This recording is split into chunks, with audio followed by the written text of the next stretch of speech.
Hi there, and welcome to Nerdist Book Club. We are live on Nerdist YouTube and Geeky Sundries Twitch. Hey there, I'm Maude Garrett, and joining me, as always, are my friends, and they happen to be my co-hosts as well. Hector Navarro, who's choosing beers, and Rachel Heine, who's got her skeleton on.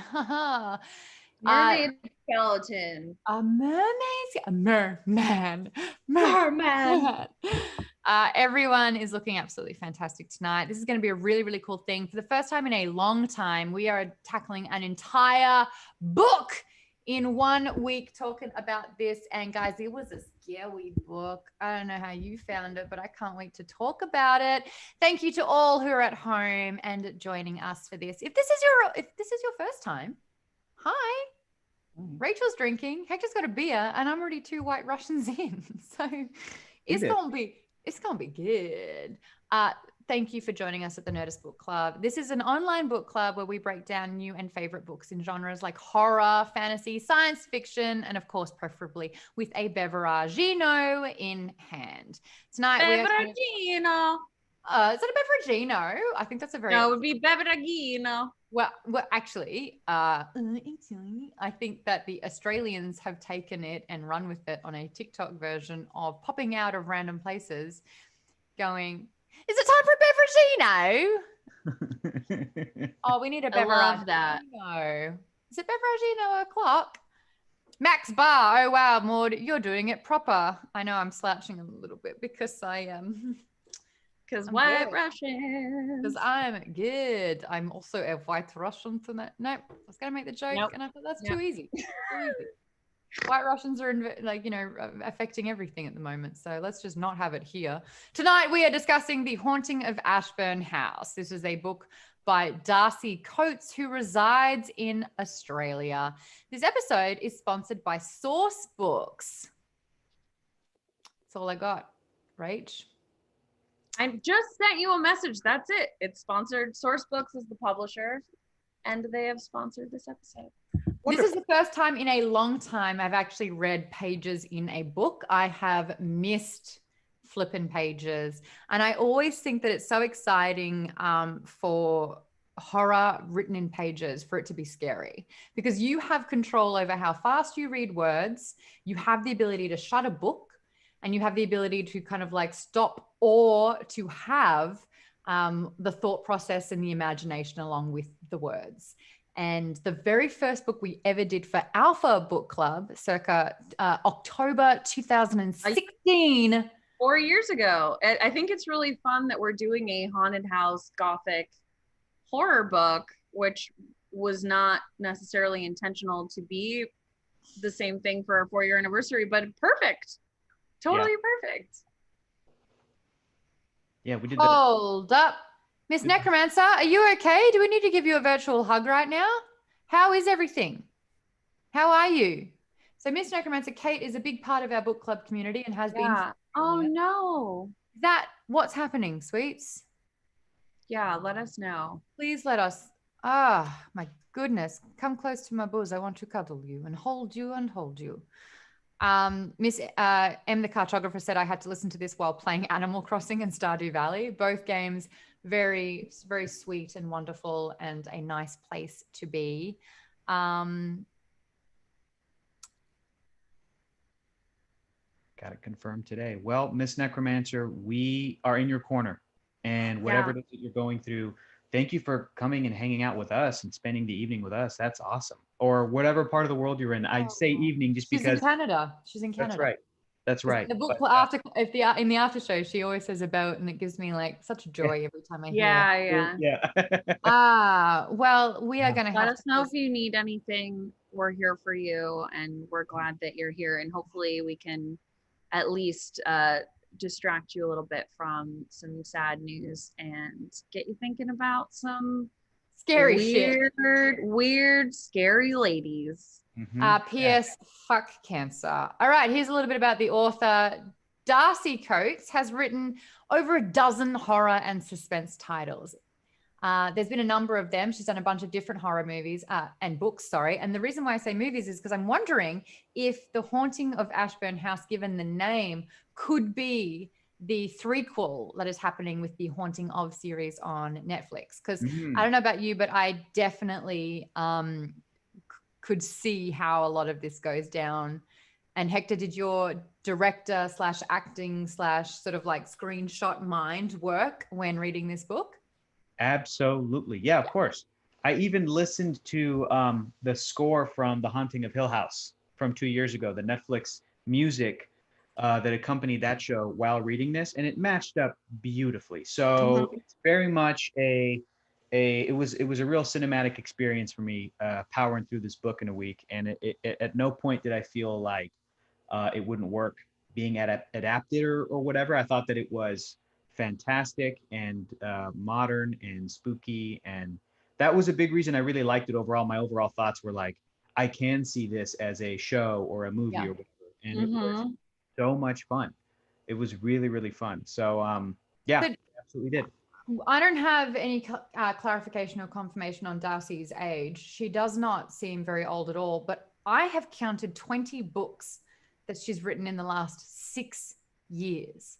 We've got The Haunting of Ashburn House, which was published in 2016, Craven Manor, 2017, The Haunting of Blackwood House, 2015, The Carrow Haunt, 2018, The House Next Door, 2017, House of Shadows, 2015, Hunted, 2018, Voices in the Snow, The Haunting of Rookwood House, 2017, The Falcroft Ghosts, The Haunting of Gillespie House, 2015, Dead Lake, House of Secrets, Silence in the Shadows, Ghost Camera, Parasite, before Parasite the movie, Secrets of the Dark, in the Dark, sorry, Whispers in the Mist, which came out this year. So did Secrets in the Dark #2.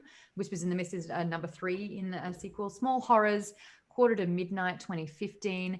She is on a damn roll. Prolific. And I do love, I'm excited to check out her other books, and I think the Haunting of Netflix series is a really apt description, because these are all gothic horror, but especially the show and this particular book are subverting a lot of the tropes that come with gothic horror. So The Haunting of Hill House is based on the book, but loosely. It brings a lot of the themes and elements and the concept of the house sort of enveloping you and wanting you to stay. This is your home, and expands on that. For Bly Manor, it draws from several different Henry James haunted ghost stories.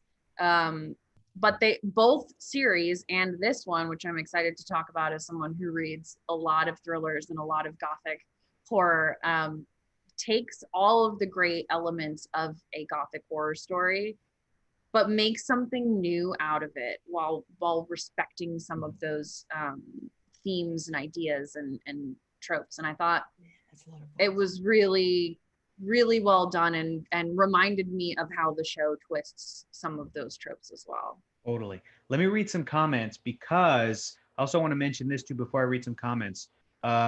Coates is published by Source Books, like we mentioned, that this show is sponsored by. It was a once little indie startup that has grown into the largest woman-owned trade book publisher in North America over the last 20 years. That's amazing. That is, and they're awesome. In the Midwest. They started and are still based in the Midwest, and Very sort of cool. They've evolved into digital media and transmedia, like bringing in visual elements. I wouldn't be surprised if they get into interactive fiction, which is a really exciting, subgenre. Well, and it's so cool. Yeah, so cool. They're really awesome. Java Book Geek Girl, after Maude was listing all of the books that Darcy has written, said, I feel very unproductive as Maude reads this list. Here's my theory. I think this is a little bit of an autobiography. I think that, like Edith, Darcy Coates is actually over 100 years old and has been sitting on a lot of these books and just waited for the to publish them and seemed really prolific.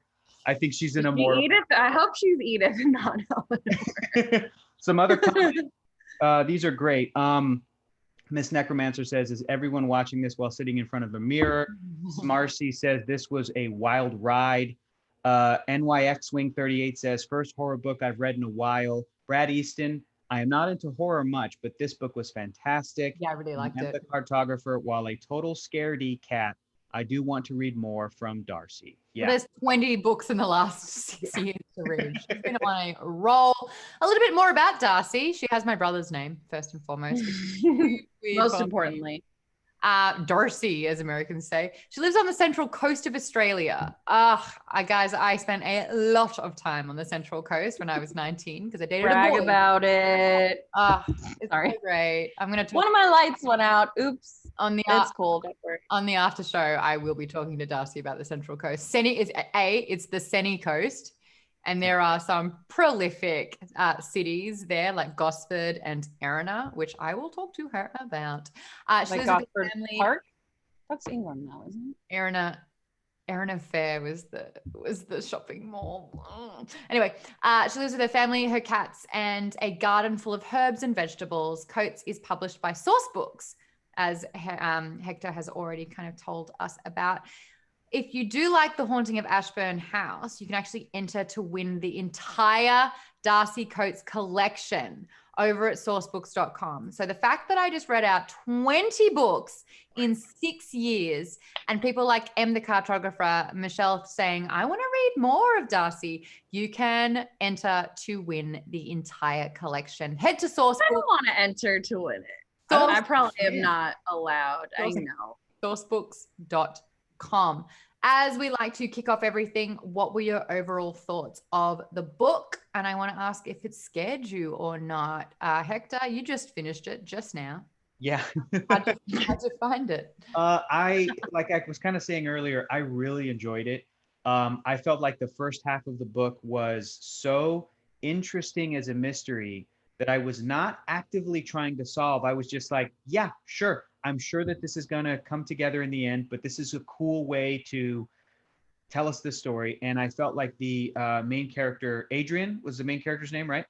Was super relatable and just like a normal modern person, a normal modern woman. So I'm like, you just put yourself in her shoes and you're like, geez, man, no phone, no money. Like, that is so stressful. Same.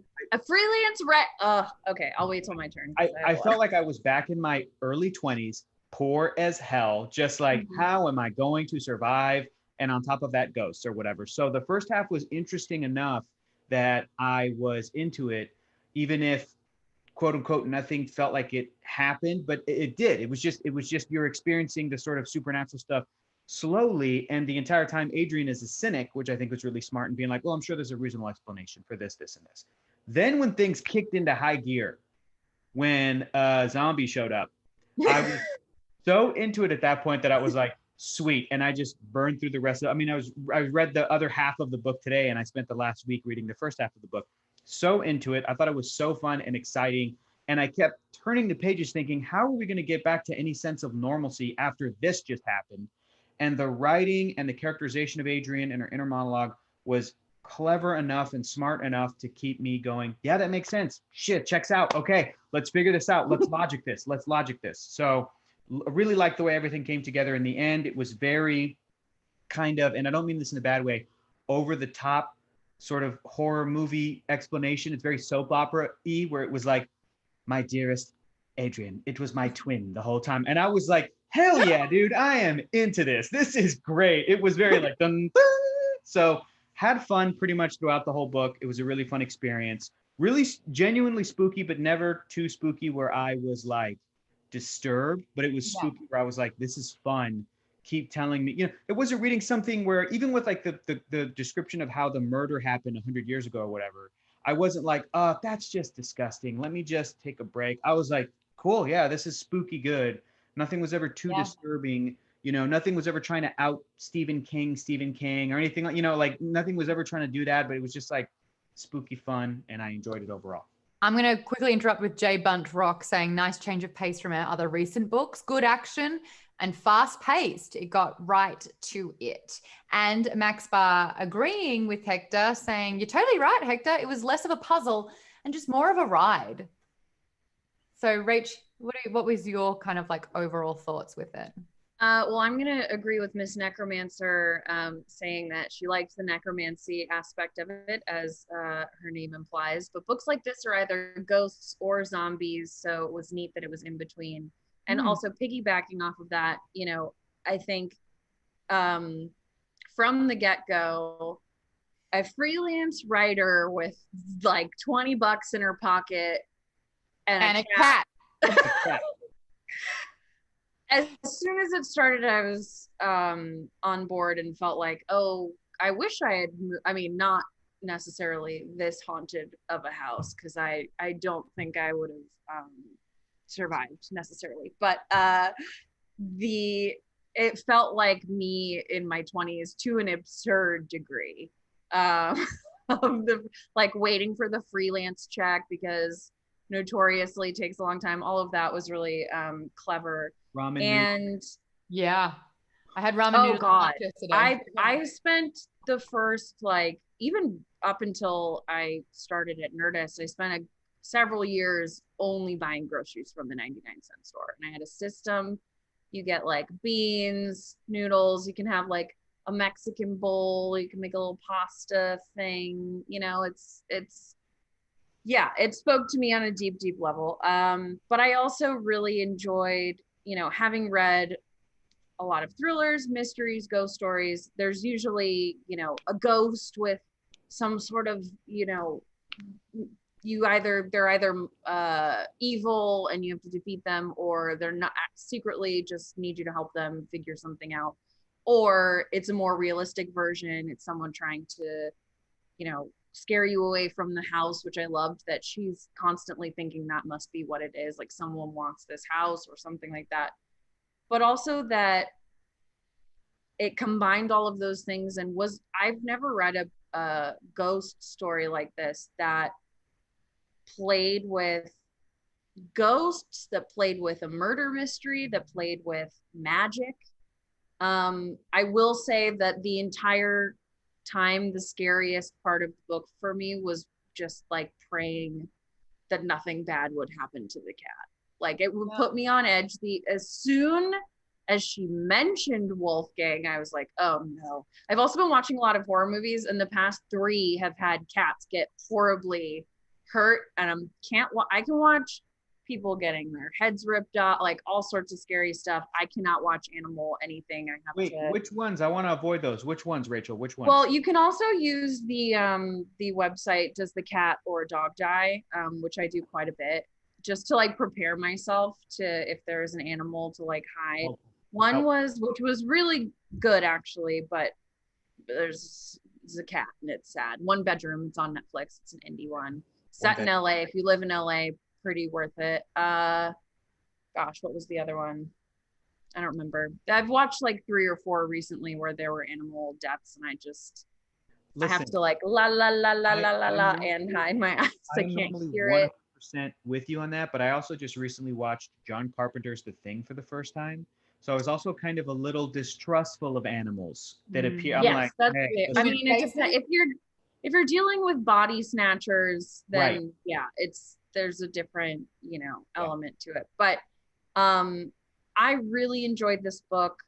I just to toot my own horn, I did think there was a twin, like pretty much from pretty early on, but because there's the E name, they mentioned an Eleanor, as they're digging into the newspapers and sort of specific things, I was like, okay, maybe but I didn't think that the twin was going to be still technically alive, because she's the life of everyone she's killed.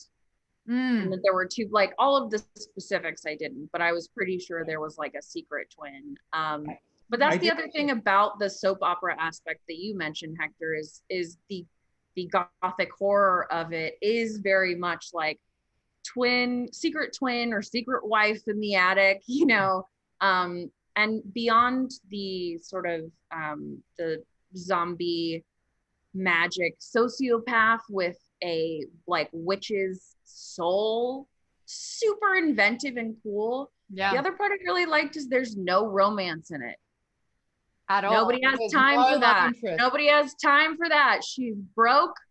She's trying to figure out what's going on. She's trying to make some friends. I loved that. I didn't even notice that. That's such a good observation. I didn't even freaking notice. Like, no one's rescuing her. She just it's like established new friends in a new town. She just wants some friends. So I relate to you a lot, Rach, with what I connected with in this book, and that is moving into a new place by myself and only having a pet for company, because that has been my actual existence for the last few months. So that I really got.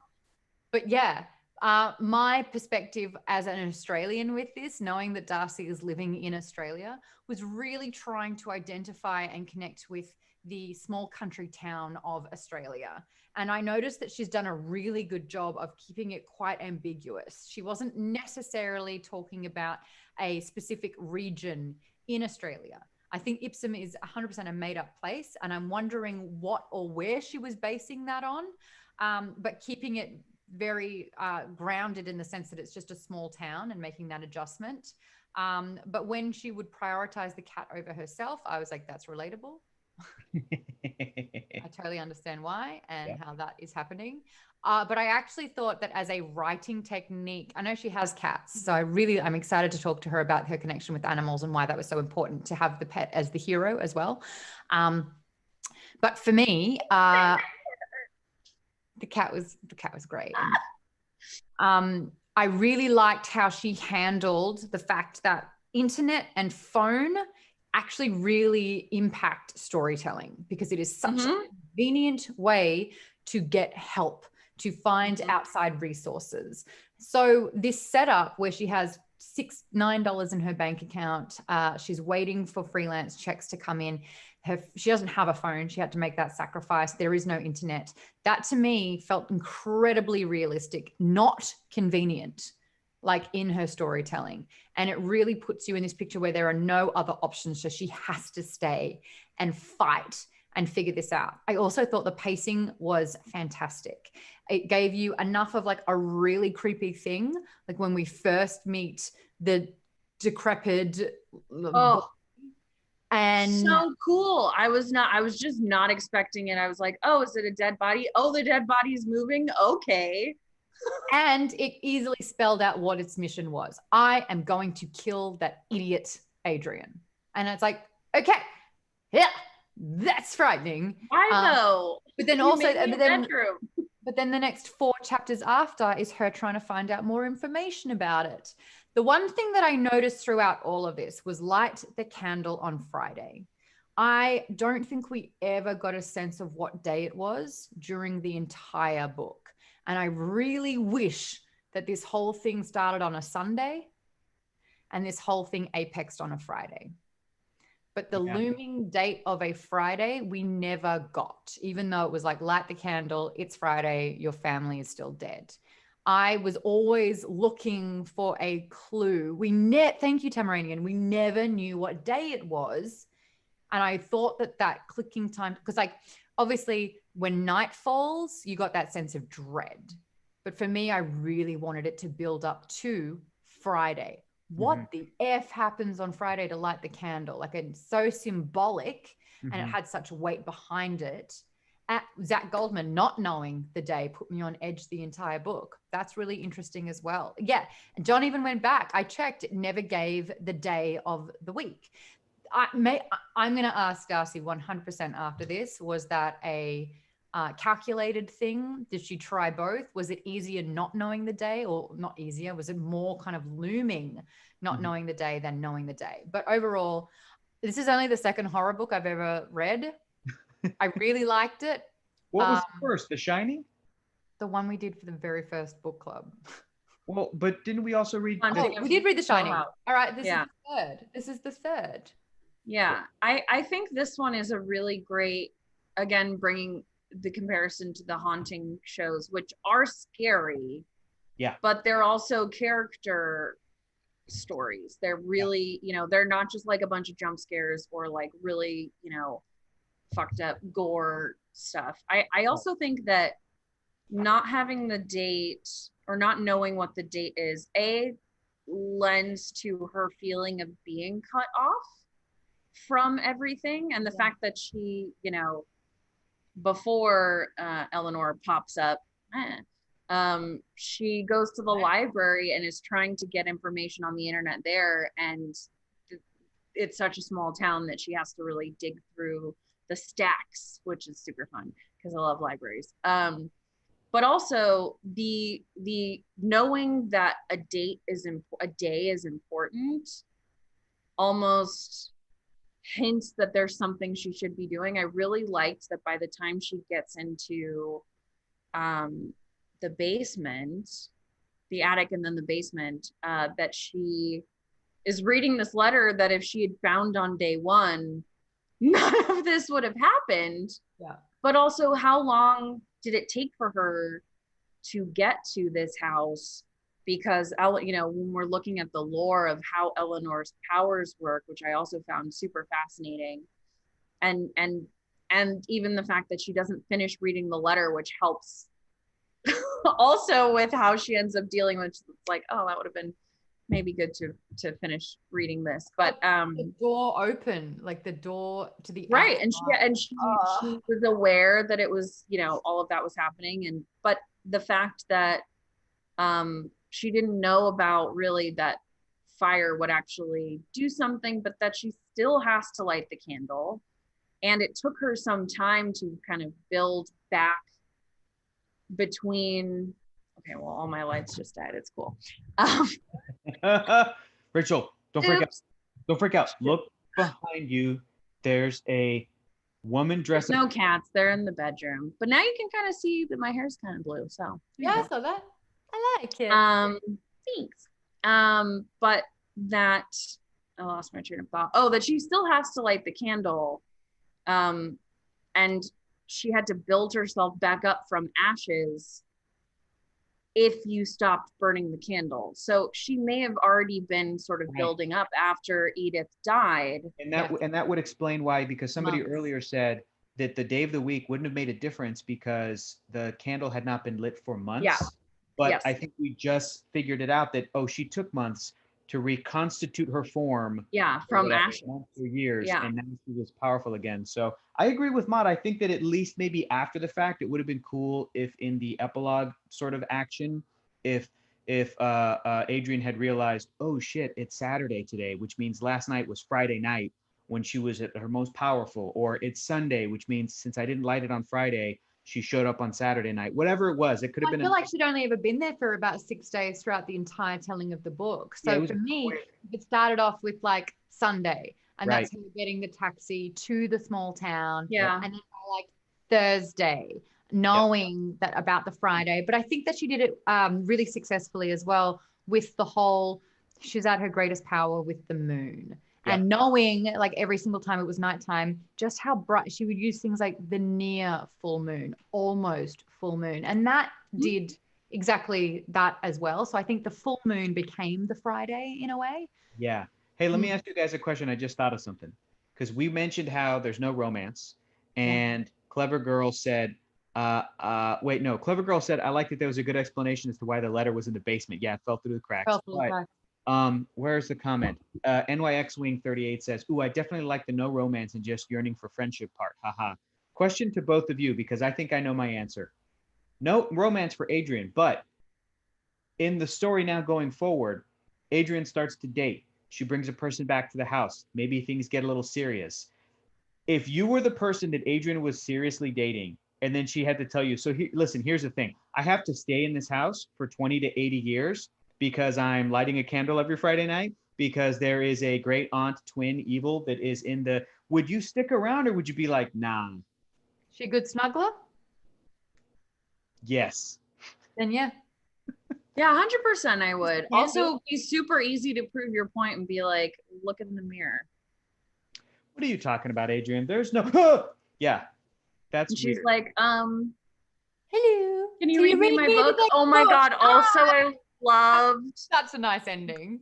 It was so lovely that she's like a little prim and proper and she's just reading to her and there's like a little, weight on the chair, like she's there. I also really loved the sort of realist in Adrian, because obviously your pets are your children and you're going to save them. But as things are getting more and more insane, she's like, I have to be a realist. I have to not take any major risks. But then every time she's like, but it's my fault. This stupid, beautiful boy is like running off. I left the door open. She's like, I can't, I have to, that just felt so relatable because I there's no way. I would be like, I'd rather get bitten by my weird great aunt zombie witch sociopath than leave my cats. I just, it's not happening. It would never happen. And I really like that she had a cat for exposition and someone to bounce off and to talk through things. Like, even though you really got a sense of like looming isolation, having the cat to be able to talk through instances and share feelings, I think it was really well done. And then she could sort of use him as like almost like a booby trap, you know, when you like cross a line and a bell rings. But for him, it's like he knows shit's going down, so his tail fluffs up. And even though anytime my cats like stare at something on a wall and meow at night, even before this, I'm always like, what do you see? Yeah, that's the difference between cat people and dog people. I'd like to think I'm both. I love cats. I love my cats. I also love dogs. I don't have a dog, but that's the difference. Dog people will get dogs and be like, let's stop guarding from home intruders. And cat people will be like, well, my cat can guard for ghosts. So that's what you do. That's perfect. Yeah. Like, oh God, that Dear David Twitter thread from a few years ago. Did you guys ever read that? Oh God. Oh yes, I did. And the cat would just stand up on his hind legs and meow at a certain spot, and all these other creepy things happen. But he was an illustrator. I started following because of that. It was really I think he's working on a movie about it, actually. Damn, Daniel. Let's have a little chat about the official blurb and description of the book. People whisper rumors about a family murdered at Ashburn House. They say its old owner, Edith, went mad in the building and that restless ghosts walk the halls at night. When Adrian arrives on the Gothic house's doorstep, all she has is a suitcase, $20, and her pet cat. She doesn't know why her estranged aunt Edith bequeathed, what a great word, bequeathed Ashburn to her, but it's a lifeline she just can't afford to refuse. Adrian doesn't believe in ghosts, but it's hard to rationalize what she sees. Strange messages have been etched into the wallpaper. Furniture moves when she leaves the room. Did it? Yeah, the tablecloth and stuff, different things were happening throughout, which I took to be like Edith trying to just be like, look on the floor. Yeah. Because the gaps in the floor where the letter fell, like, and the fact that she can't like spell anything out to her, but she's trying to be like, look behind you, figure this out. And a grave hidden in the forest hints at a terrible, unforgivable secret. I would say so. So throughout the course of the book, we learned that not only was her great aunt Edith's family brutally murdered at the turn of the century, and again, having that believable unveiling of the truth. This is a small town. Gossip must spread like wildfire. And it was a really beautiful moment where she's like, what happened to this family? And everyone had their own version. Oh, it was cholera. Oh, no, it was this. Oh, it was that. But then finally this one old man was like, I've always known, please listen to me. Like, and then it instantly getting dismissed. That for me was like, yeah, this poor bastard's tried to spread that. I would think though, if we were to apply some logic on that, people are looking, if you're looking for salacious gossip and love talking about it, you would latch on to the most outlandish thing. You know, why spread cholera if you actually found out the body was torn apart? No. But anyway. Yeah, I think they also, in that moment, like that, the guy who actually knew what happened didn't really want to talk about it. But then when that one woman said cholera, he was like, oh God. But it also felt like they didn't want to offend Adrian either, you know, by saying that. I also really loved, someone else in the comments was saying this too, like the true crime, like aficionado who's obsessed with the story, and also that it is at the turn of the century, and there are a lot of, you know, you think about the modern obsession with true crime, which Adrian points out, which is really smart.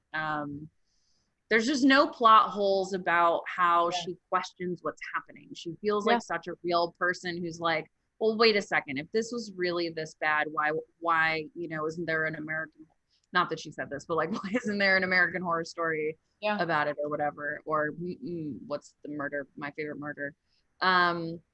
but you know, my middle school and high school in LA, the all-girls school, was founded in 1906, and there are all of these rumors about spooky things. And it was before LA was really anything. It was like, we looked at old slides of the time, and it's like tumbleweeds and stuff, you know, 1899. which in America is, especially on the West Coast, is not super common. It's, you know, we redo everything, we rebuild everything.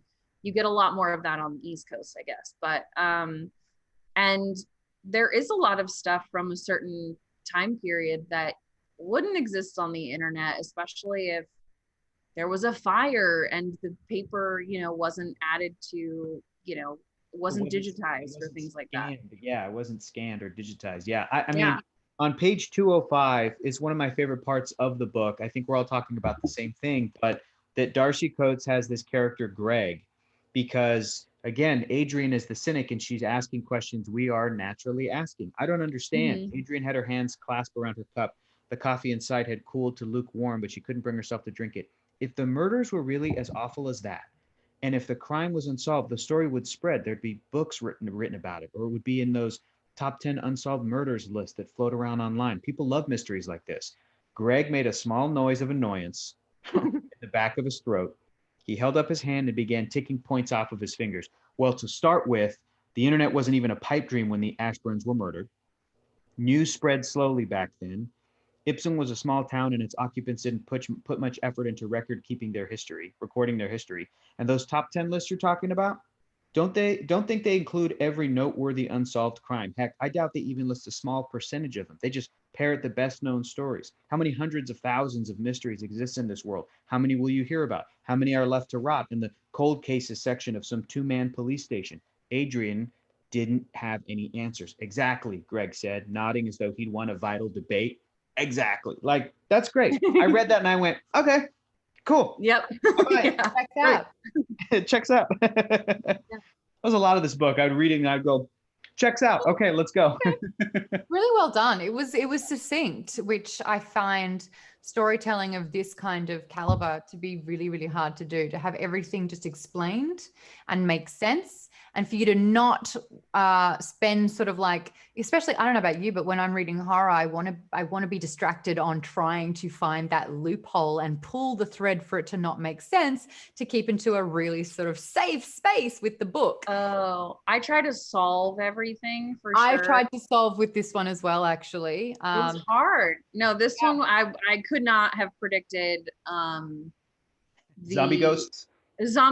Or I find the backstory for Eleanor so interesting that, you know, Edith has sort of come up with this theory that there is this sort of like Cassandra, like famous, very powerful witches or people with supernatural abilities throughout time. And this soul sort of reincarnates itself.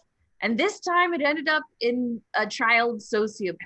And so she, and the fact that there's this balance to her powers. I love a good, which ties into like any kind of actual witchcraft, is like the rule of three and all of these things. Like, it comes back on you if you put something out into the world, like it's going to come back to you.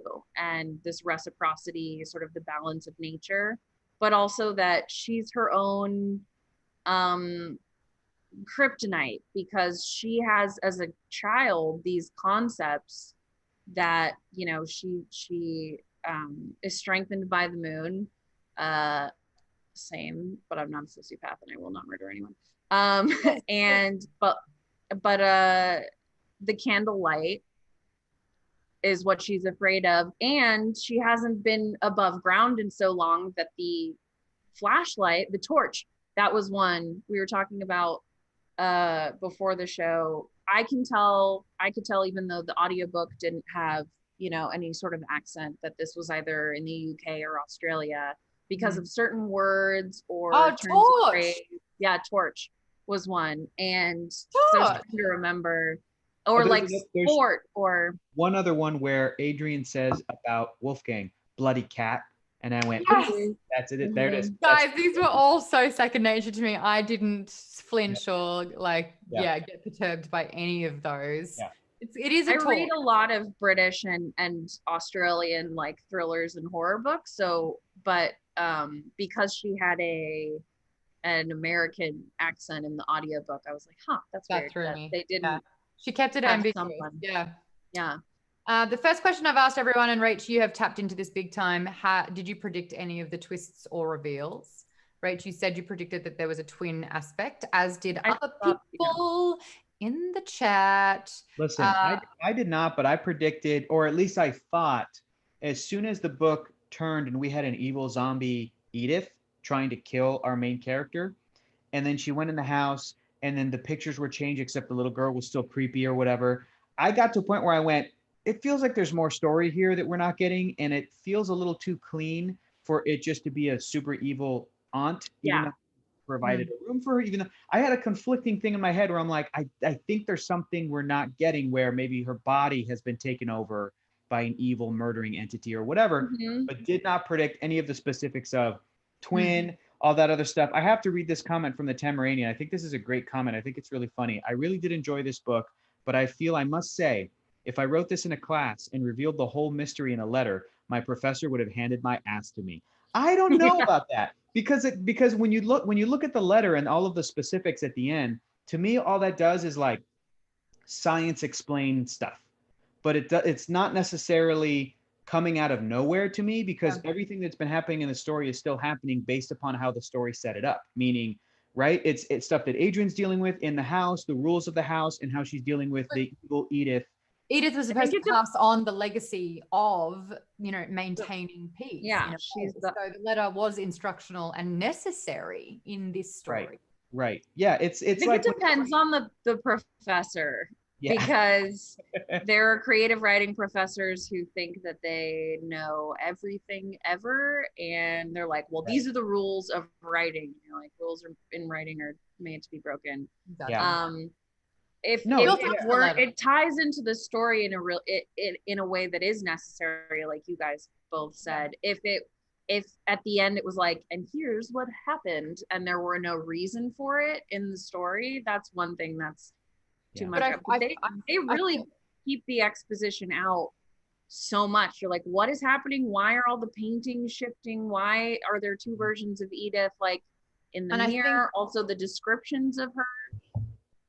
It did a really good job of the apex was building. So the information was coming. We're trying to piece it together. We don't have all the clues. And then right when it mattered, that's when the puzzle fell into place.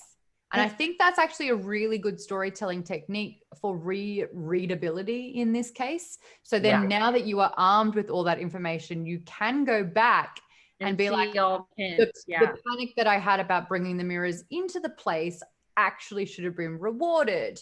Or, she was so focused on the flashlight or the torch and other aspects that it's like, oh, the candles were there the whole time. I remember Michelle earlier was just like the fact that the basement and the attic were really key components of like exploration in this house. And they're both like very scary. Exactly. They're the scary. You don't want to go. And she didn't even know about the basement. Because it's, I love a hidden room or staircase, like one of my favorite spooky house tropes. And also I think even with Marianne, the friend who gets in the car wreck, and Marion, you sort of understand, you're like, okay, something happened to her and she's getting what was it spooky, but it ends up, and like you said with re-readability, that's my favorite thing in what I watch, especially where shows like Dark, which I'm rewatching right now, or even I've just rewatched Haunting of Hill House after Bly Manor. And once you know the twist or the end of the story, you get so much reward from going back and seeing the artistry of these breadcrumbs and little moments that, some eagle-eyed people will pick up on some of it, some won't. As opposed to, can I just take this moment to kind of crap on the movie The Usual Suspects for a second? Because that has a twist ending. Sure. Overrated. That is not necessarily, like we're saying, built up throughout the narrative. It feels like kind of a pulling the rug out from under Yeah. you, sort of a twist ending where you go, wait, the guy was just looking at stuff in the room. So this Yeah. whole movie was a waste, like that kind of thing. And it's not like the movie has been showing you that stuff throughout, Yeah. but that It's a gotcha. It's a gotcha. It's a gotcha. Instead of Yeah. the progression of exactly. if you are a like to solve story puzzles in this way, hypothetically, if that's your favorite genre and you love doing it, but for me, the best like reading or viewing experience is when it is well plotted, but I don't figure it out. And I get that like, oh shit. Yeah. That's like my favorite feeling. And I'm very excited to talk to Darcy later about how she plots out her stories, because that's what always was great. holds me back from all the things that I want to write, is I get really in my head about like having the perfect like mystery and how to do it and how to work backward. Do you work backwards? Do you start with characters? Like what, so I want to know her method. Aaron made a really great point in the comments as well. If the letter was given too early, it would have been less of a haunted house and just more of a Ghostbusters, because it's instruction. Yeah. We've got 3 more questions and only like sort of 10 minutes to tackle them. So let's get through these ones. And I've asked the chat already, what did you think of the world building? I think we kind of touched on some of the facets there about eliminating convenience in terms of a plan B or communication. But what did you guys think of the world building? Well, I agree with this comment. Mr. Thierry Fournier says, what I love the most is that Darcy really got the small town welcoming / curiosity vibe to the new resident that they are known to be. It made me nostalgic of my hometown.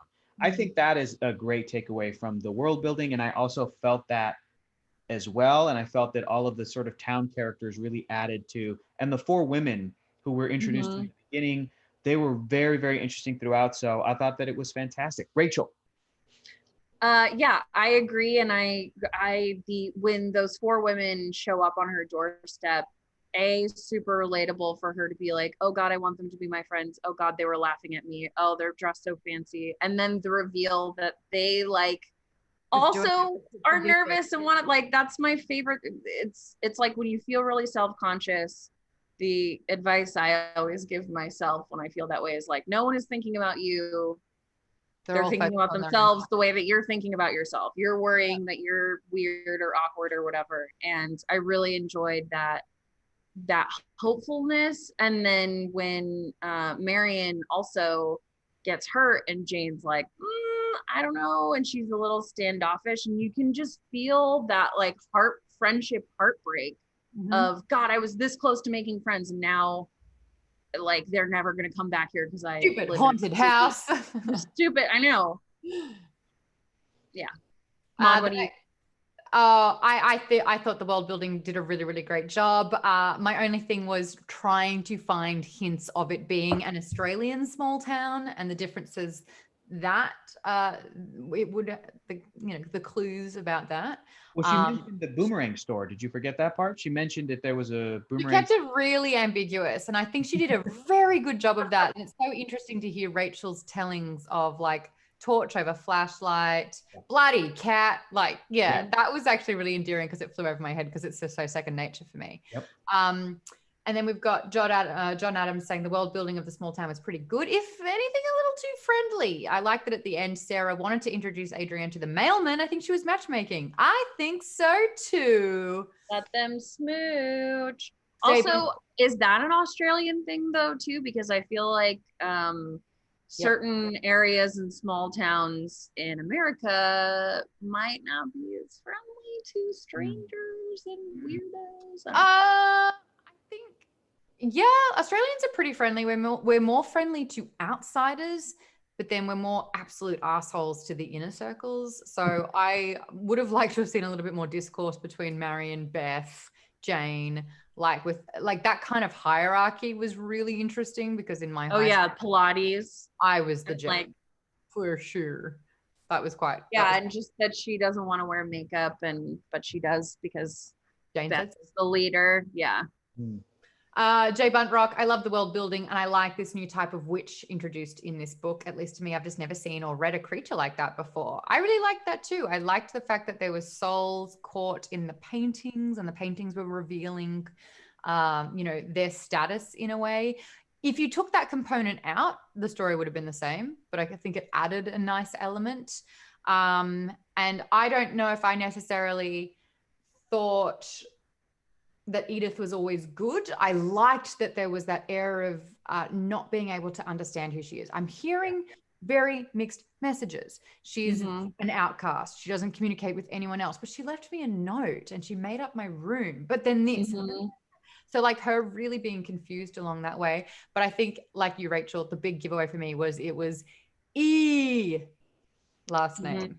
And then they said Eleanor and she was like, who's Eleanor? And they're like, I don't know. And then later you get to finding the newspaper clippings and it's 5. And that was when I was like, I'm right. It was a twin. Yeah, I didn't really know about that. I do have a confession to make now that it's 5:53. I got to chapter 36 when shit started going down and it was at night time for me. This was last night. So I skipped ahead and I found Edith's letter and I read that. And Edith's letter is chapter 40. So I skipped ahead 4 chapters, learned about all of Edith, and then went back to 36, and it was great to read it.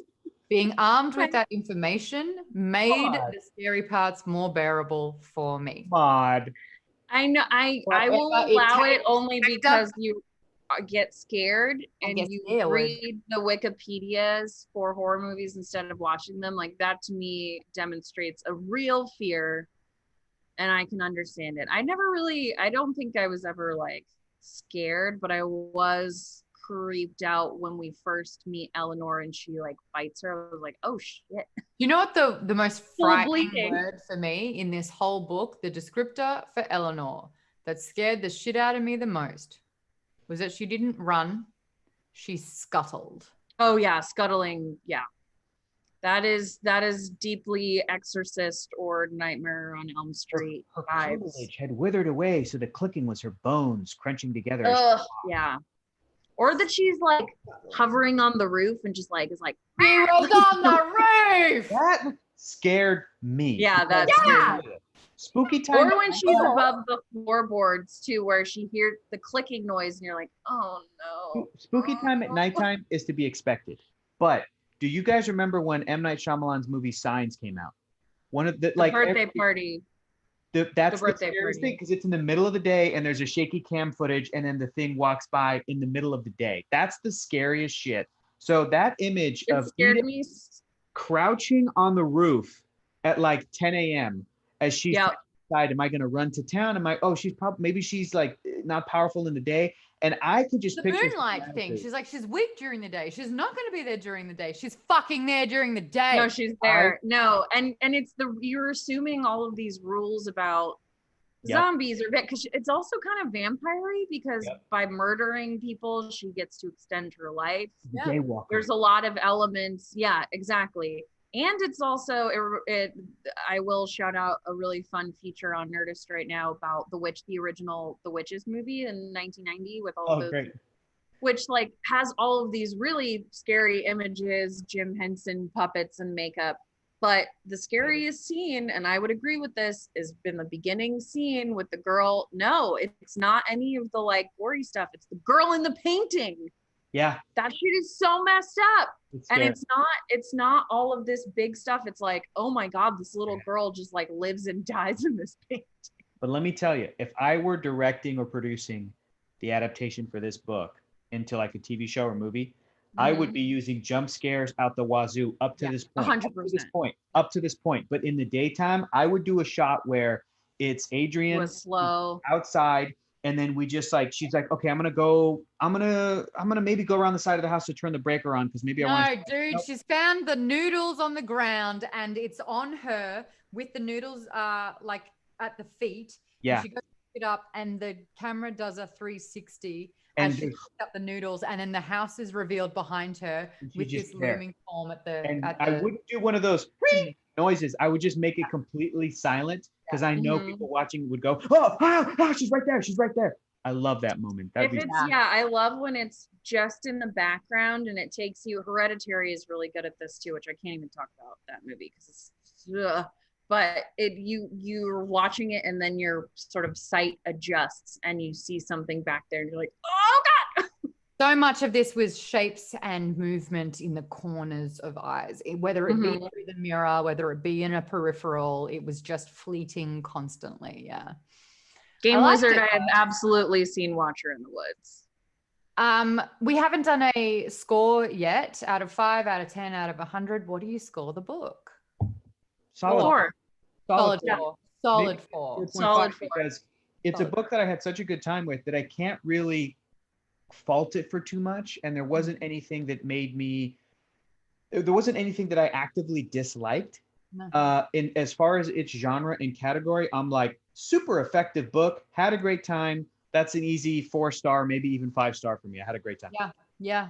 I really liked the pacing where something super intense would happen and then you had 2 chapters to cool off and then it reared up again and the same sort of thing. Like, it wasn't like nothing. And then for the last third of the book, it's just like, you know, The Shining kind of did that, you know, it was building it together. And then once Jack was on his rampage, it lasted until the end of the book. I loved that breathing room, you know, I loved the anticipation of waiting for nightfall to occur, shit going down. And then she survived a little bit more so she can like recuperate a little bit. Yeah. And for me, the reader, I got to recoup a little bit as well.